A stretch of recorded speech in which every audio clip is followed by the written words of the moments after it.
Hello students, as we have already started our chapter 12, that is friction, and we have completed our introduction part, right? So now let us move forward to the next topic, and our next topic is factors affecting friction. Okay, so we'll see now what is under this topic.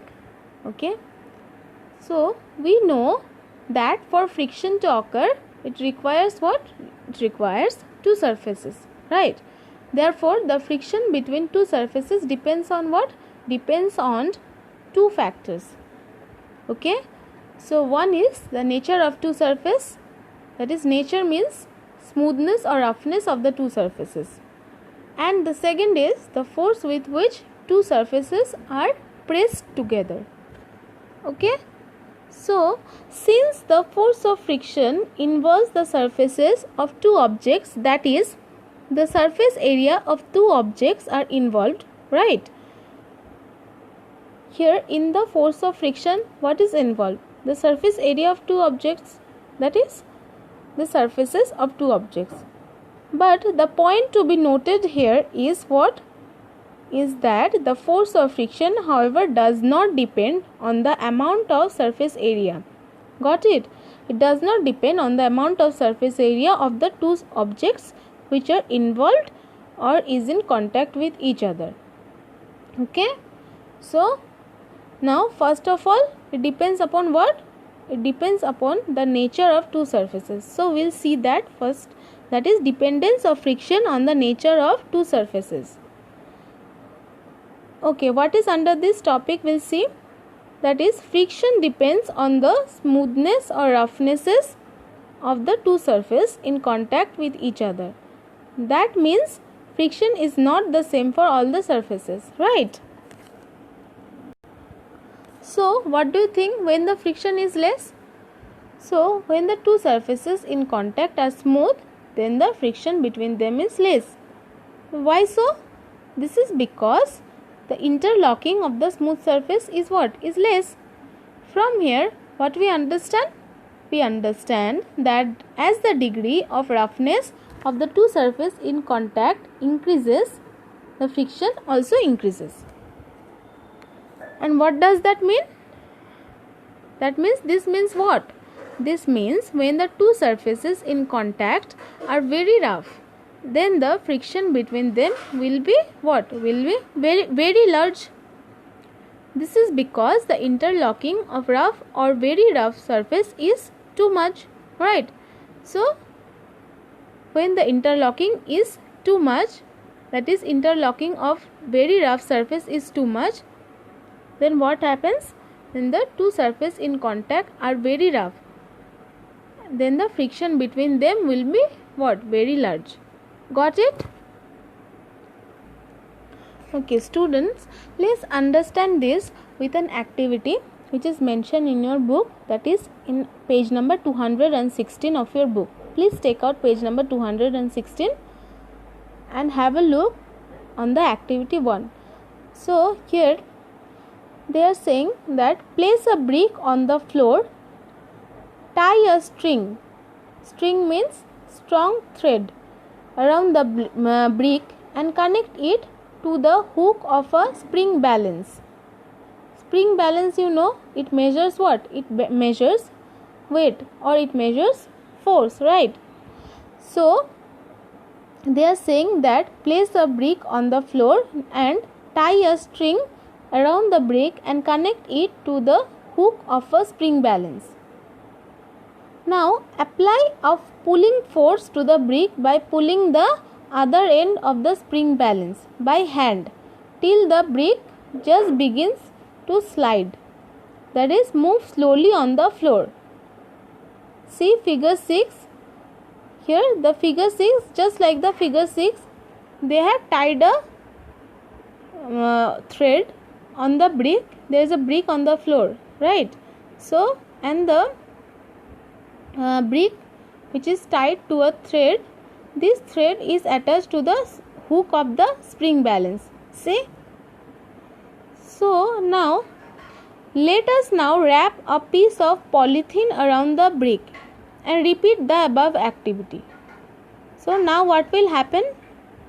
Okay, by wrapping a piece of polythene around the brick and repeat the above activity, what will happen? We note the spring balance reading when the polythene wrapped brick just begins to slide on the floor. We will find that this reading of spring balance is smaller than the first reading of spring balance. Now why so? Why so? That means when there was no polythene around the brick, indicating that the force of friction has decreased, right? So from this observation we conclude what? From this observation we conclude that wrapping of polythene sheet makes the surface of brick what? Smooth, due to which the friction with floor decreases, right? Now the second step is remove the polythene sheet from the brick.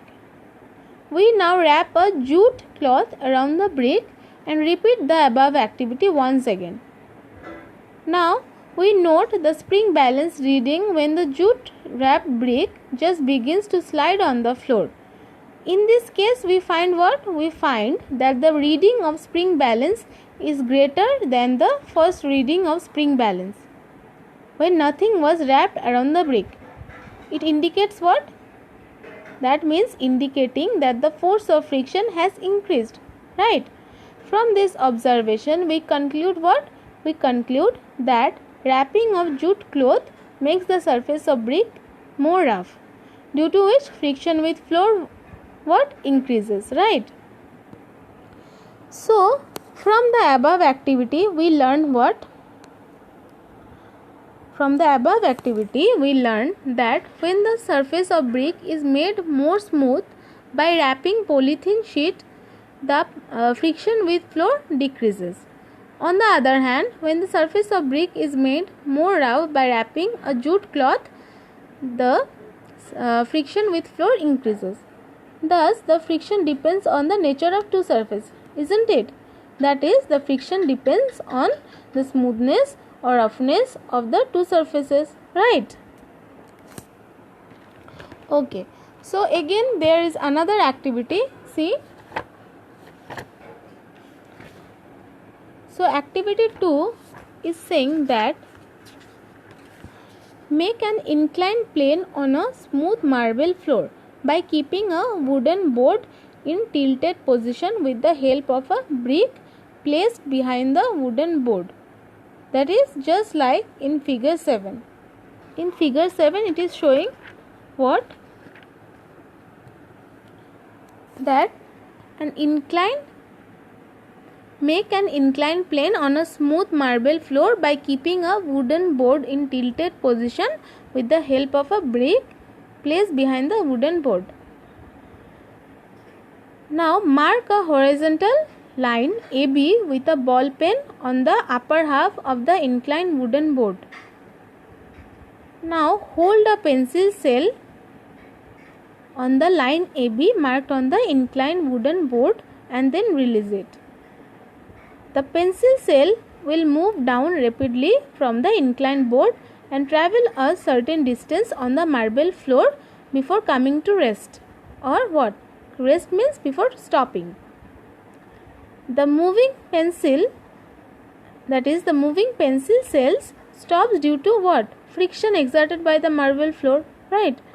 We know the distance covered by the pencil shell on the marble floor, okay, from the base of the inclined board. This distance will give us an idea of the friction between marble floor and pencil shell. Okay. Now let us now put some water on the marble floor to make it wet. We repeat the above activity by releasing pencil shell from the same line AB of inclined board. Got it? Again the pencil shell will travel a certain distance on wet marble floor before coming to rest. We note the distance travelled by the pencil shell on wet marble floor. Now what we will find?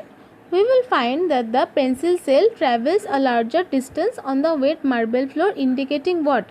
Indicating that the friction on wet marble floor is less than on what? Dry marble floor. Now the next step is we make the wet marble floor dry by wiping it. Okay. Let us now spread a sheet of newspaper on the dry marble floor. Repeat the above activity as in the earlier by releasing the pencil from the same mark line AB on the inclined board and note the distance travelled by the pencil cell before coming to rest. Now what we will find?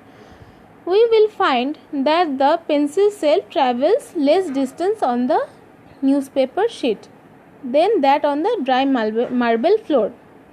Indicating what? Indicating that the friction exerted by newspaper is what? Is more than that exerted by dry marble floor, right? Now the next step is let us remove the newspaper and spread a towel on the marble floor. Now let's see what happens. Repeat the activity once again by releasing the pencil cell from the marked line AB on the inclined board and note the distance travelled by the pencil cell before coming to rest. So we will find that the pencil cell travels the least distance now on the towel, indicating what? Indicating that the friction exerted by towel is even greater than that of newspaper, isn't it? So from the above activity we see what? We see that when the surface of marble floor is made more smooth by making it wet with water, the friction with pencil cell decreases. On the other hand, when the surface of marble floor is made more rough by covering it with newspaper or towel, then the friction increases. Thus the friction depends on what? Depends on the nature. Nature means smoothness or roughness of the two surfaces. Yes, got it. Now our next factor is dependence of friction on the force with which two surfaces are pressed together. Okay, now let's see what is under this factor. Okay, we know that friction is caused by what? Is caused by the interlocking of irregularities. Irregularities means what? Roughness, right? Interlocking of irregularities or roughness of the two surfaces when one object is placed over another object, right? So this means what? This means there must be some kind of force which is holding one surface over another surface, isn't it? Or which is pressing one surface over another surface, right? So what does that mean? It means that if the two surfaces of objects are pressed together harder by a greater force, then the friction will increase, because pressing together two surfaces with a greater force will increase the interlocking in the two surfaces. Now let us understand this with an activity. Okay, let us suppose we have two boxes of the same size, but one box is light and the other box is heavy. Got it? See figure 8 in the book, that there are two boxes, one box is light and the other box is heavy. That is figure 8a, it is showing the light box, and the figure 8b, it is showing the left box, heavy box. Yes? Okay. So now if we want to push both the boxes on the floor one by one, so we need to apply some force, right? So now students, what do you think? Which box needs less force and which box needs much amount of force? Okay, obviously the lighter box will need less amount of force compared to the heavier box, right? So that means we will find that we have to apply only a small amount of force to make the lighter box move on the floor, but a much larger force has to be applied to make the heavier box move on the floor, right? So what does it show? This shows that there is less friction between the light box and floor, but much more friction between the heavy box and the floor. So now why so?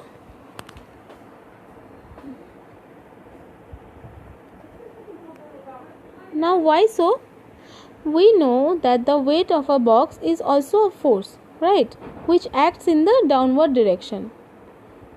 Now because of the smaller weight of the lighter box, it presses on the floor with what? Less force, and hence the friction between the lighter box and the floor is less.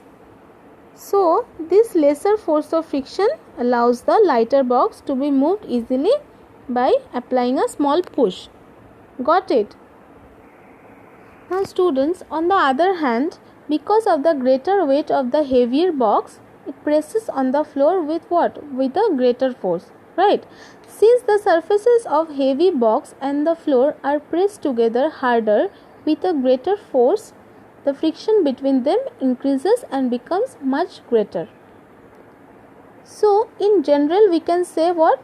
We can say that greater the weight of an object which moves over another surface, greater will be the friction between them. Yes? So from this activity we come to the conclusion that, or we draw our conclusion from the activity what? That from the above activity we draw our conclusion that the friction between two surfaces depends on what? Depends on the force with which the two surfaces are pressed together. Pressed means the two surfaces are held together or held together. Got it? Okay. Thank you students. Please go through the topics